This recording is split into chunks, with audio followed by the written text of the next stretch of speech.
अध्याय 49। याकूब का पुत्रों को अंतिम आशीर्वाद। तब याकूब ने अपने पुत्रों को बुलाकर कहा, एकत्रित हो जाओ, मैं तुम लोगों को बताऊंगा कि भविष्य में तुम पर क्या बीतेगी। याकूब के पुत्रों, एकत्र हो जाओ और सुनो, अपने पिता इस्राएल की बातों पर ध्यान दो। रूबेन, तुम मेरे पहलौठे हो, मेरे सामर्थ्य और मेरे पौरुष के प्रथम फल। तुम्हें सम्मान और सामर्थ्य में श्रेष्ठ होना चाहिए, किंतु तुम जल प्रवाह की तरह उद्दंड हो। तुम श्रेष्ठ नहीं होगे, क्योंकि तुम अपने पिता की शैया पर सोए। तुमने अपने पिता की शैया को अपवित्र किया।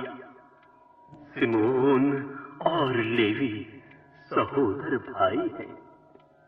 उनकी तलवारें हिंसा के शस्त्र हैं। मैं उनकी बैठक में उपस्थित नहीं होऊंगा। मैं उनकी सभा में सम्मिलित नहीं होऊंगा। उन्होंने क्रोध में आकर मनुष्यों का वध किया और अपने उन्माद में सांडों को पंगु बनाया है। उनके प्रचंड क्रोध को धिक्कार, उनके उग्र क्रोधोन्माद को धिक्कार। मैं याकूब के देश में उन्हें बिखेर दूंगा, इस्राएल में उन्हें तितर बितर करूंगा। यहूदा, तुम्हारे भाई तुम्हारी प्रशंसा करेंगे। तुम्हारा हाथ शत्रुओं की गर्दन दबोच देगा और तुम्हारे पिता के पुत्र तुम्हें दंडवत करेंगे। यहूदा युवा सिंह के सदृश है। पुत्र, तुम शिकार कर लौटते हो। वो पशुराज सिंह की तरह, सिंहनी की तरह झुक कर बैठा है। उसे उत्तेजित करने का साहस कौन करेगा? राज्याधिकार यहूदा के पास से तब तक नहीं जाएगा। राजदंड उसके वंश के पास तब तक रहेगा, जब तक उस पर अधिकार रखने वाला न आए। सभी राष्ट्र उसकी अधीनता स्वीकार करेंगे। वो अंगूर के पेड़ में अपना गधा बांधेगा। उसकी गदही का बछड़ा अंगूर की तरह सुंदर लता में, वो अंगूरी में अपने वस्त्र, अंगूर के रक्त में अपना परिधान धोएगा। उसकी आंखें अंगूरी से अधिक लाल और उसके दांत दूध से अधिक उज्जवल होंगे। ज़बूलून समुद्र तट पर बसेगा, जहां जलयान आते जाते रहेंगे। उसके सीमांत सीदोन तक फैलेंगे। इस्साकार एक बलवान गधा है, जो दो बाड़ों के बीच लेटता है।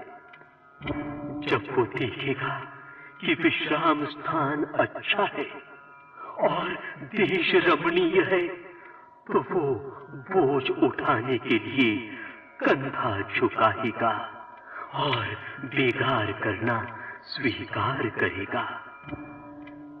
दान अपनी प्रजा को न्याय दिलाएगा। वो इस्राएल के वंशों में से एक है। दान मार्ग में पड़ा हुआ सांप, पथ के किनारे पड़ा हुआ नाग होगा, जो घोड़े की एड़ी काटेगा, जिससे घुड़सवार पीछे की ओर गिरेगा।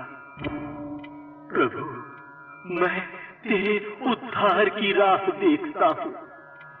जब छापामार गाद पर आक्रमण करेंगे तो वो उन पर पीछे से टूट पड़ेगा। आशेर का भोजन पुष्टिकर होगा, वो राजकीय स्वादिष्ट खाद्य तैयार करेगा। नफ्ताली स्वच्छंद विचरने वाली हरिणी है, उसके हिरनौटे सुंदर हैं। यूसुफ एक युवा सांड है, जल स्रोत के पास रहने वाला युवा सांड। वो चारागाह की दीवार लांघ जाता है। धनुर्धारियों ने उस पर उग्र आक्रमण किया, उन्होंने उस पर अत्याचार किया, लेकिन याकूब के सर्वशक्तिमान के सामर्थ्य के कारण इस्राएल की चट्टान और उसके चरवाहे के नाम के कारण यूसुफ का धनुष सुदृढ़ रहा और उसकी समर्थ भुजाएं तत्पर। तुम्हारे पिता का ईश्वर तुम्हारी सहायता करेगा। सर्वशक्तिमान तुम्हें आशीर्वाद प्रदान करेगा। तुम्हें ऊपर के आकाश के वरदान मिलेंगे, नीचे की गहराइयों के वरदान और दूध पूत के वरदान। तुम्हारे पिता के वरदान प्राचीन पर्वतों के वरदानों से और चिरस्थायी पहाड़ियों के वरदानों से श्रेष्ठ हैं। ये समस्त वरदान यूसुफ के सिर पर ठहरे, उसी के ललाट पर जो अपने भाइयों में प्रभु का कृपा पात्र है। बेन्यामीन एक रक्त पिपासु भेड़िया है। सवेरे वो अपना शिकार भकोसता है और शाम को लूटा हुआ माल बांटता है। यही इज़राइल के 12 कुल और यही उनके पिता के आशीर्वचन है। उसने प्रत्येक को उसके योग्य आशीर्वाद दिया। याकूब का देहांत। याकूब ने अपने पुत्रों को यह आदेश दिया, मैं शीघ्र ही अपने पितरों में सम्मिलित हो जाऊंगा। मुझे मेरे पूर्वजों के साथ एफ्रोन नामक हित्ती के खेत की गुफा में दफनाओ।